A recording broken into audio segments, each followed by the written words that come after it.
Just like that, we're off. Magnus Carlsen has played 1b3 as the crowd cheers up here against Hans Niemann. Maybe Hikaru Nakamura playbook, we're going to see a full ready commencing on the board here with Hans taking the early light squared bishop approach. Solid stuff right now from both sides. Are you surprised to see a double fianchetto approach now from Magnus? Well, I don't know if Adibon is working with Magnus, but we know the B3 Cowboy has made chessable courses and has been perhaps the most vocal proponent of this B3 move on move one. So we see both bishops fianchettoed for white. So instead of striking in the center with pawns, these bishops would like to do the heavy lifting. At some point, you will have to strike in the center. But Danny, as we look at the board, we look at the clock, it's Magnus playing a little bit more quickly. So Hans is just trying to figure out how to play the most accurate response after each and every turn.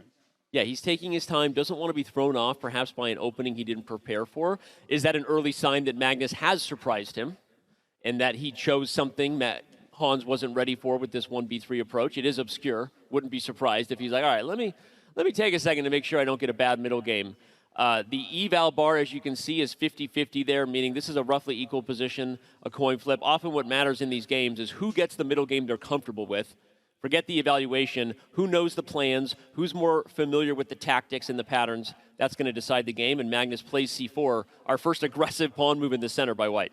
Yes, c4 to put pressure on d5, hoping that black moves that pawn to make that fianchetto feel extra strong. But both players should have familiarity with b3 lines because Hikaru Nakamura, he just lost his match to Alireza Firouzja, but he's been so successful with that first move throughout his chess career. And Danny, knight c6, development by Hans. All four minor pieces are out for each side. We've had no trades thus far, so the position remains closed. And typically we would think that's Magnus' specialty. He loves playing these maneuvering games, but Hans seems unfazed. These guys have brought the tension in their relationship to the board. The tension is building. They refuse to give way. No one wants to blink. Not a single piece has been traded, as you said. It's not very common you get a position like this. And on that note, the tension is finally broken. You can cut it with a knife. C takes d5. Maybe getting a rook to the c file quickly is Magnus's plan, right? You've got a knight on c6 in front of the c pawn, and indeed he does it. There's also a quick plan to highlight, either via rook c2 or the queen moving up. Sometimes white will try to go for a battery on the long diagonal in these positions. You guard the e pawn, the queen comes to a1. There's tactics on the diagonal and pressure on the knight on c6. Little funky. Definitely funky. And for black, you often want to put a rook on c8, but not so easy because this bishop can jump out to a new diagonal and hit that rook when it lands there. But Danny, you called it.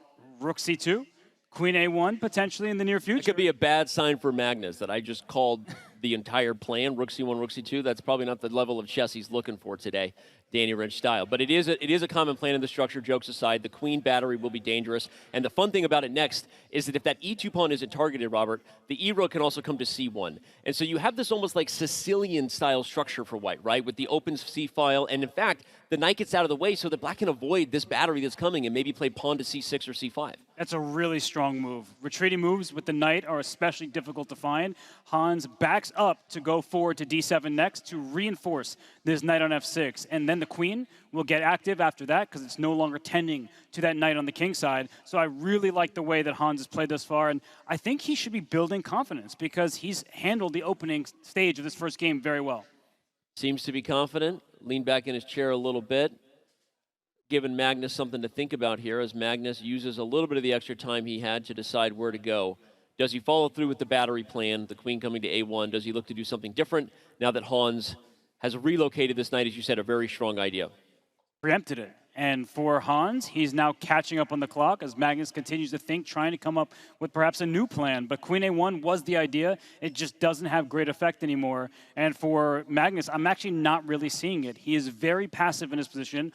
All of his pieces on his own first three ranks. That's typically not what we recommend in chess. And he's trying to let his pieces lead the way, but we do typically like having our pawns, because this pawn on d5, for example, I'll change the color to blue, it restricts the bishop on g2's axis. Instead, Danny, we see queen c1 inviting c6.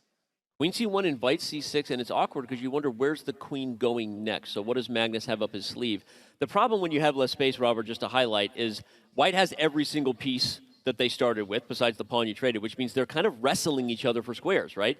You see the cramped position of the queen, the rook, the knight, the bishop. They're all in each other's way, And black actually has more space, especially if you do get at some point to play c5 or even c6, and you can start advancing because you have the furthest center pawn on d5.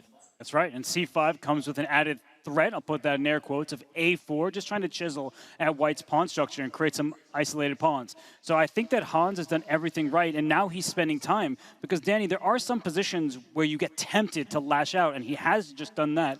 But rook takes c5 is not out of the question. I know you typically don't want to give up a rook for just a bishop and a pawn, but if you can control all the dark squares, that could be to white's benefit, and here goes Magnus. Magnus sacrifices the exchange, and it cannot be underestimated how big this moment is here. One, is Magnus playing that because he felt this game getting away? And if this game gets away, you couldn't have scripted it better for Hans Niemann. Winning with black to start the match, we said the only real chance Hans Niemann has in this match is to take an early lead, put Magnus on his heels emotionally, mentally. So I know we're early, and I know that there's going to be plenty of drama and hype here. We don't need to add to it with the hyperbole, but this is a big game. Hans wins this game up the exchange, and who knows what we're in for.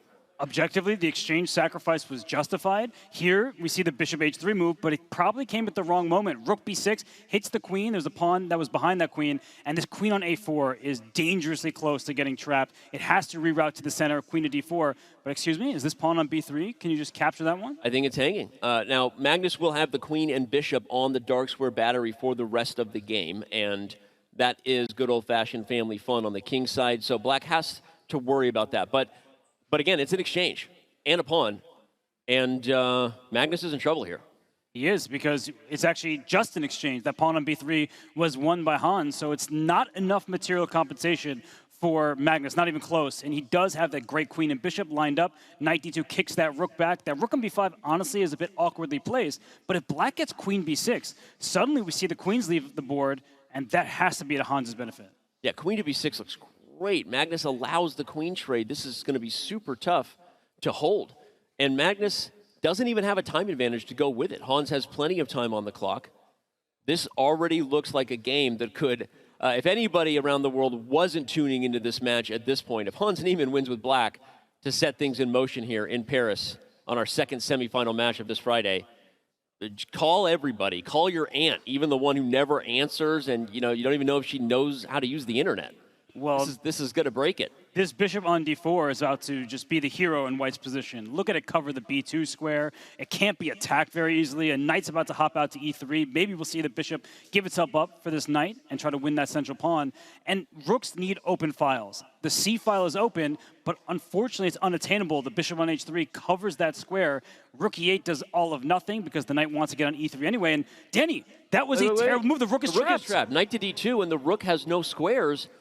Oh my gosh, and Hans Niemann takes a brilliantly played game as black here, potentially starting off in a way that you couldn't ask for better, and just absolutely blunders with the rook on b3. And now it's simple. You take this rook. In fact, you don't have to right yet because that rook can't go anywhere. But even if you take back, I thought the rook can slide to c1. There are all sorts of back rank checkmates against this king because the bishop's on h7. So, Danny, I hear some fire trucks or an ambulance, but I don't think they're for Hans. Well, you had the display poster downstairs a little bit ago. This is fine. No, this is not fine anymore. Hans Niemann was in a great spot. This is no longer fine. The chessboard, the proverbial room is on fire here, and f3 is a Magnus move. Just recognizing that rook has no squares, get my king a path to enter the endgame as soon as I need to. This is looking tough. What a turnaround that move was with b5. Tragic. You're trying to advance what could be a passed pawn. Instead, you are limiting the retreat squares from your rook. And now that rook has been captured, this bishop can even slide back to b2. Instead, he goes rook to b1, giving up a3. Yeah, but he can, at any moment, play a move like bishop c5. He wants bishop c5. Yeah, the pawns are going nowhere. And look at that bishop on h7. It's not playing. That diagonal is like looking at a brick wall on d3. I'm trying to find the way. We talk about how is the position blunderable, and I'm not seeing the way that Magnus can blunder this position. There are no tactics. There are really no weaknesses. And with Hans' clock ticking down, I think that the storyline we thought we were going to get with Hans winning as black is not going to be the case. Yeah, the advantage was never that big, to be clear. He did have an extra exchange. It was a sacrifice. But perhaps he can fight his way back in this one. Rook c1 hits that knight. Oh, there's this back rank checkmate problem. So I don't even know where you go here. It's not even that the bishop isn't good, it's that the king is getting checkmated. Oh. He is threatening bishop takes d3. What a fun move, a creative, resourceful trick by Hans Niemann Because if you take c7, bishop takes d3, you not only free the mate, but you might queen the b pawn. Okay, Magnus sees it, of course, and now he's headed in. Bishop c5 check will be all she wrote. There will be checkmate on e8 or not, because Hans Niemann resigns.